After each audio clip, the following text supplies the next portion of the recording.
Londres, 1854. El barrio de Soho está sumido en el terror. En apenas unos días, cientos de personas caen enfermas y mueren. Las autoridades desconcertadas culpan al aire, al miasma podrido que se respira en el caluroso verano londinense. Pero un médico, uno que no es ni famoso ni influyente, se atreve a pensar diferente. Armado solo con un lápiz, un papel y una idea revolucionaria, está a punto de cambiar la historia de la ciencia para siempre. Esta es la increíble historia de cómo un simple mapa salvó miles de vidas y nos enseñó a ver lo invisible. A mediados del siglo XIX, Londres era el corazón palpitante del imperio, una ciudad en plena ebullición, pero también era un completo caos. Las calles no tenían drenaje, el agua del Támesis era un caldo de cultivo de suciedad y la basura se amontonaba en cada esquina. En este escenario, el cólera era un fantasma que aparecía sin previo aviso y se llevaba vidas por miles. Nadie sabía de dónde venía ni cómo detenerlo. La teoría dominante, la del miasma, decía que las enfermedades se transmitían por los malos olores, por ese aire viciado que se creía portador de la muerte. Pero entre los médicos de la época, había uno que no estaba para nada convencido. Su nombre era Jon Snow.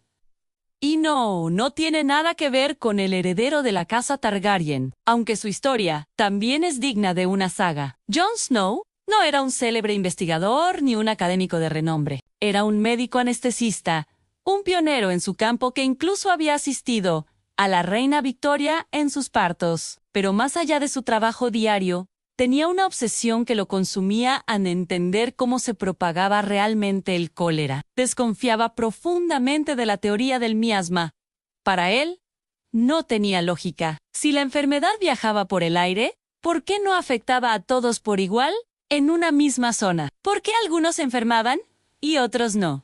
Viviendo puerta con puerta, creía que la respuesta debía estar en algo que la gente ingería, no en algo que respiraba. Cuando un nuevo y devastador brote estalló en el barrio de Soho en agosto de 1854, Snow supo que era su oportunidad. En lugar de quedarse en su consulta, decidió ir al epicentro del desastre. Armado con su cuaderno, comenzó una investigación metódica casi detectivesca. Fue casa por casa, puerta por puerta, en las calles donde el cólera golpeaba con más fuerza. Habló con las familias de los fallecidos, con los vecinos, con los comerciantes. Anotó cada muerte, la dirección, la fecha y, lo más importante, les hacía una pregunta clave.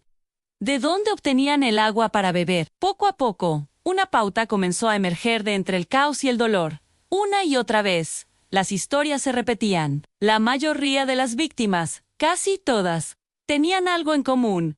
Bebían agua del mismo lugar, una bomba pública situada en la concurrida Broad Street. Esa simple observación, esa conexión que nadie más había visto, fue la chispa que encendió una revolución en la medicina. Snow intuía que no estaba persiguiendo un fantasma en el aire, sino un asesino invisible escondido en el agua. Con esta hipótesis en mente, Snow hizo algo que nadie había hecho antes. Consiguió un mapa detallado del barrio de Soho y comenzó a volcar sus datos en él en cada casa. Donde se había producido una muerte por cólera, la marcaba con un pequeño punto negro, día tras día. A medida que la epidemia avanzaba, el mapa se iba llenando de esas lúgubres marcas. Y entonces, la imagen se hizo clara, casi imposible de ignorar. Los puntos no estaban distribuidos al azar, no seguían la dirección del viento ni se concentraban en las zonas con peores olores. Al contrario, formaban un cúmulo denso, un círculo casi perfecto alrededor de un único punto en la bomba de agua de Broad Street.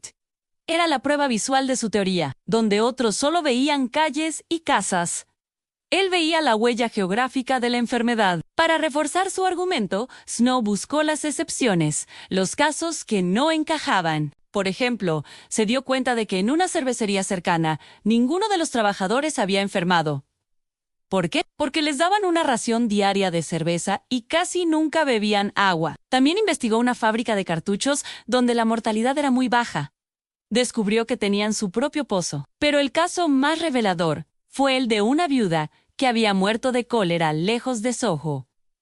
A Snow le pareció extraño, hasta que habló con su hijo. Le contó que a su madre le encantaba el sabor del agua de la bomba de Broad Street y que cada día enviaba a un sirviente a buscar una botella desde su casa en otro ver. El agua era el vínculo. Snow acababa de inventar, sin saberlo, la cartografía epidemiológica, el uso de datos y geografía para rastrear y entender cómo se propaga una enfermedad. Un concepto radicalmente adelantado a su tiempo, cuando el término epidemiología ni siquiera existía. Armado con su mapa y sus contundentes evidencias, Snow se presentó ante el Consejo de Guardianes de la parroquia. La autoridad local les explicó su teoría y les mostró el mapa, la prueba visual de que la bomba de Broad Street era el foco de la infección. Su petición era simple y directa. Debían cerrar la bomba de inmediato. La respuesta del consejo fue de escepticismo y burla. ¿Un mapa, un montón de puntos negros en un papel? ¿Y eso probaba algo para ellos? ¿Acostumbrados a la teoría del miasma?